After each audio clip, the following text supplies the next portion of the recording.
how did the firing all transpire? Was that something that you saw coming, or I don't know if I really saw it coming. Like I guess I wasn't looking at it like that. I mean, I think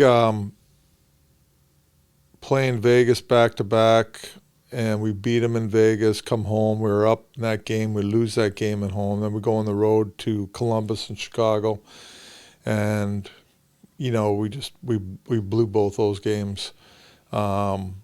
Just made mistakes and kind of didn't perform at the level needed against teams that we should beat. Yeah. And came home, played Detroit again. It was like a back and forth game, lots of goals. I didn't think anything was going to happen, but after the game, did the media and came in my room, and then Doug came in. So I knew, because Doug never comes down after the game. I usually talk to him after the game on the phone, so I knew something was up. Yeah. And then, but it was time. That's the bottom line. I mean, the team just wasn't performing at a good enough level, and, whatever the reason, they got tired of hearing me, or just, you got to move on at some point. Yeah. Hey, it's frustrating when you're like you coached as well. Obviously, Chief, you've been coaching. You sometimes wonder. We always hear like, oh, the message is getting stale, like whatever. I never thought you got stale. There's a few guys I've worked for that I didn't really think ever got stale, but it's frustrating because like as I've never been at the level you guys have had, but just playing high school, college, whatever, like.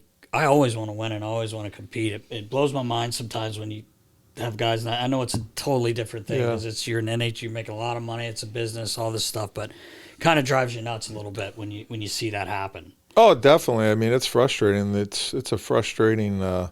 Coaching is frustrating in general. Like, I mean, it's you can't go out there and play. You try to prepare your team best possible. Holding people accountable as best you can. Like it's about, a team being a team and playing together as a team. That's how you win, and that's how you perform at a high level every night. I think just we had good spurts of good team play and good hockey, but just not consistent enough. Yeah. We're inconsistent, so inconsistency is not good, and that's what happens. You get things have to change. Yeah. Well, if you're in a rebuild, which is what you kind of said, I'm kind of confused on where like last year the Flyers probably should have lost more games to get a chance at Bedard. I know no one wants to lose, right? Like everybody's like tank, but.